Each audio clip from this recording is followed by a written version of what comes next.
في أبو العروسة. بطولة رباب محمد عبد الجواد، محمود عامر، وفوزي عرفة. أبو العروسة. موسيقى عمار الشريعي. تأليف أحمد حلمي. إخراج محمد مشعل.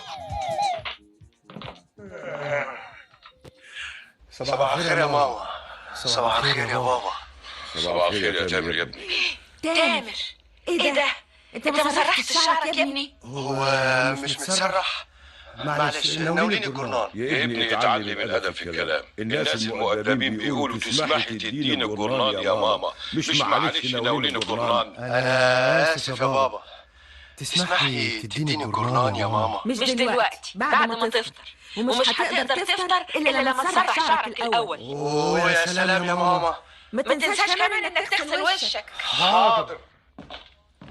شوكت، تحب تاخد فنجان شاي كمان؟ مفيش مانع. لا على فكرة أمينة هي وفاء فيه. زمانها نازلة يا اخويا، زمانها نازلة عشان تفطر. تفطر؟ مش فاهم البنت دي جرى ايه الأيام دي؟ تصرفاتها بقت غريبة قوي. غريبة ازاي يا شوكات؟ غريبة ازاي؟ زي ما تكون سرحانة مش عارف. تشكل الشاي. ما يمكن تكون بتفكر في الجواز. وتفكر في الجواز ليه؟ هي مش هتقدم لها عريس وقريب قوي إن شاء الله هتتخطب. اللي أعرفه إن البنت اللي تسرح بالجواز هي لسه ما جالهاش حد، لكن دي الحمد لله ربنا يتمم لها على خير. تسرح ليه بقى؟ وتسرح في إيه؟ في ترتيبات الجواز يا شوكت. احنا لسه في اول خطوة، لسه هنعمل شبكة، ولسه في جهاز هنشتريه، وفساتين هتتفصل، وفضية هنشتريها، وتحف وسجاجيد وأدوات مطبخ، ولسه كتب الكتاب والدخلة وغيره وغيره وغيره. هو احنا لسه عملنا حاجة يا شوكت؟ على رأيك كله على دماغي. يا ساتر، كل ده لسه ناقص. امال انت فاكر ايه؟ دي طلبات الجواز كتيرة قوي قوي يا شوكت. إذا كان كده بقى يبقى عندها حق إنها تسرح. ده أنا شخصيا هبتدي أسرح من دلوقتي. المهم سيبك من طلبات الجواز دي واديني فكرة عن عادل اللي عاوز يخطبها ده. انت عارفة طبعا إني لسه جاي من السفر وما قابلتوش. ايوه يا سيدي عارفة. عادل ده صاحب تامر ابننا، وكان بيذاكر معاه، وطبعا كان بيجي عندنا هنا في البيت. شافها عجبته، قام جاب اهله وكلموني، والبنت كمان موافقة. بسرعة كده وما سألتوش عليه؟ معرفوش حاجة عنه؟ بقول لك صاحب تامر ابننا، وتامر عارف عيلته كويس قوي، وعارف كل حاجة عنهم.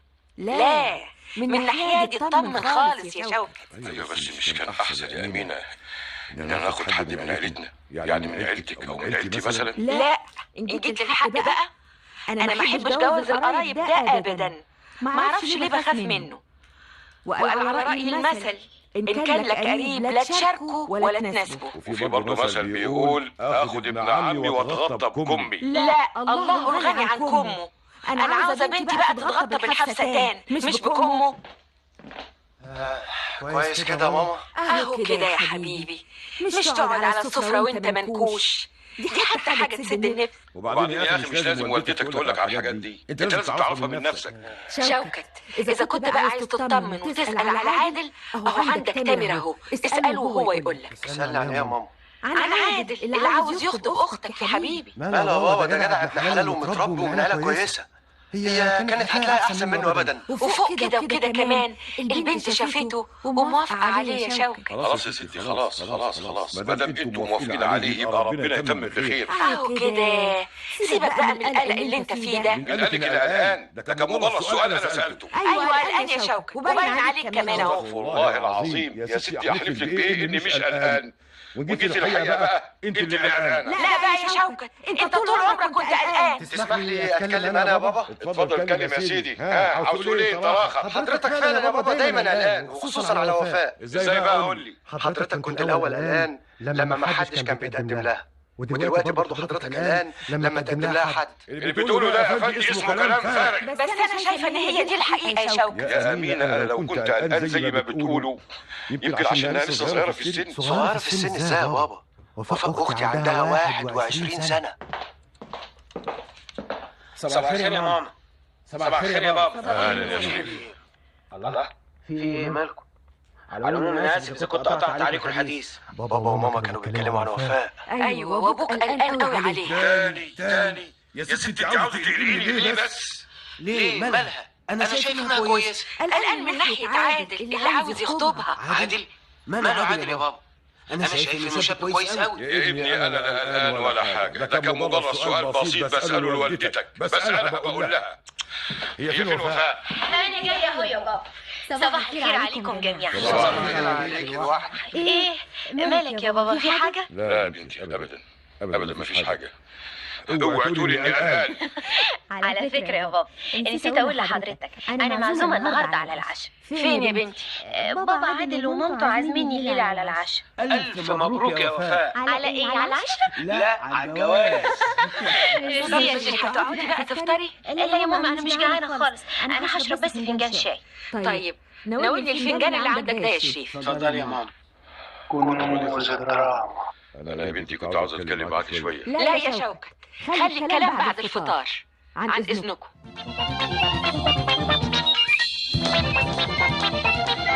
وبعدين يا امينه، في ايه يا شوكت؟ هفضل كده على عمايل امتى؟ من ساعه ما رجعت من السفر ولقيت بنتي مخطوبه ما حدش راضي يفهمنا حاجه. عاوز تفهم ايه بس؟ كل حاجه، ازاي تمت الخطوبه ومن هي العيله دي اللي راح نناسبها.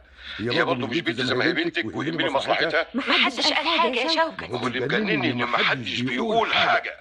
كل ما اسال سؤال يقولوا لي مش وقته. هيفضل مش وقته لامتى؟ لغايه تتجوز وتخلف وابقى جد. يا بابا في ايه؟ حضرتك بتزعل ايه؟ مفيش يا ابني مفيش، اصل ابوك قلقان شويه.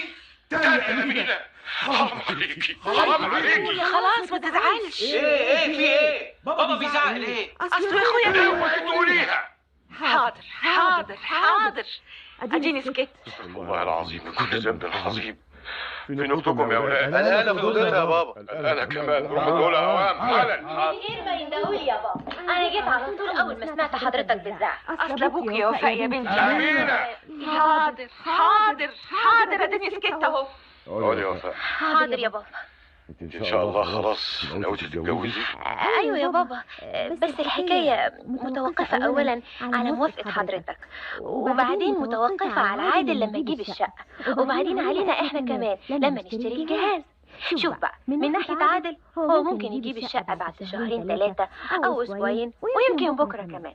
المهم ان عادل يحب يعمل كل حاجه بالترتيب، وما يحبش ان حد يغير خطته او يلوي دراعه. بس يا ترى الاستاذ عادل ده هيفكر اني بلوي دراعه لما اسال بعض اسئله بسيطه؟ ايوه ابتدينا بالاسئله. ربنا نجحت في الامتحان يا وفاء يا اختي.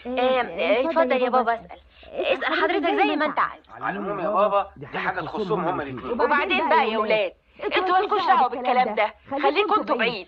اتكلم، اتفضل اتكلم يا بابا. اولا احب اعرف يبقى مين عادل ده. يبقى مين؟ مش معقول يا بابا، حضرتك لازم تكون عارف، ده خطيبي. ايوه يا بنتي ما انا عارف، بس يبقى ابن مين؟ يعني هو من عيله مين؟ يا بنتي لازم اعرف اصله ايه. ايوه يا بابا على الاصل دور. تامر، وبعدين معاك بقى قلنا ما تتكلمش خالص. حاضر. ولازم نعرف كمان هو هيعيشك ازاي وهيصرف عليك منين، ولا يكون فاكر ان احنا هنصرف عليه. لا لا لا لا مش للدرجه دي يا بابا. انت تسكت خالص. اصل يا قلقان يا بابا. كان فاكر كده ان انا هصرف عليه. الله، حد قال لك ان احنا طرش؟ انت بتزعق كده ليه؟ انت للبنت فرصه خليها تعرف تتكلم معاك. يا بابا انا عندي 21 سنه وعادل عنده 23، يعني احنا كبرنا خلاص. يا بنتي مهما درتوا في سنين هتفضلوا في نظري برضه العيال الصغيرين اللي محتاجين لي. ده انت بنتي يا بنتي. وانا ليا الشرف اني اكون بنت حضرتك. اديني فرصه عشان اتكلم واقول لحضرتك وجهه نظري. ايوه يا بابا اديها فرصه. وبعدين معاك عاوز تاخدك من اوضتك. يا بنتي يا حبيبتي انت هتتجوزي واحد هيعيشك على الهوا. لا يا بابا لا، عادل ما يقدرش ولا يقدرش كمان ابدا ان حد يصرف عليه. ما تفتكرش حضرتك انه هيجي يوم ويطلب من حضرتك مساعده حتى لو كنا هنموت من الجوع. يا سلام يا سلام، ايه القشه دي كلها؟ انت رايح سبب الكلام ده مش كده؟ يا وفاء يا وفاء يا بنتي ما تقلقيش، ابوكي اكتر ما هو قلقان. امينه حاضر حاضر يا اخويا، بس ما تزعلش نفسك. على العموم يا بابا اطمن، عادل راجل أعمال وعنده وظيفة كويسة. وظيفة؟ وظيفة ايه؟ وظيفة يعني موظف في الحكومة وخلاص. تفرق ايه يعني؟ تفرق ايه؟ لا تفرق كتير قوي. على العموم أنا معرفش هو بيشتغل، لكن هو من النوع اللي يقدر يشتغل في أي حاجة. يا عالم حد منكم يقول لي هو من عيلة مين؟ من عيلة السنار يا بابا. ووالده ووالدته ناس طيبين قوي، تمام زي حضرتك وماما، وساكنين كمان في مصر الجديدة، ودي ما تقلش عن الزمالك اللي احنا ساكنين فيها. حلو قوي. عادل راجل أعمال وعنده وظيفة. وإيه هي الوظيفة بقى؟ من النوع اللي يقدر يعمل كل حاجة وما يحبش حد يلوي دراعه. طيب بالهداوة يا شوكت. وانتوا ساكنة في مصر الجديدة، يعني ما تقلش عن الزمالك اللي احنا ساكنين فيها. تقدر تقولي لي يا أمينة أفهم إيه من الكلام ده؟ أصل أنت يا شوكت ما تعرفش الولد. لا أرجوك يا ماما، لا عادل مش ولد، ده راجل وراجل محترم كمان.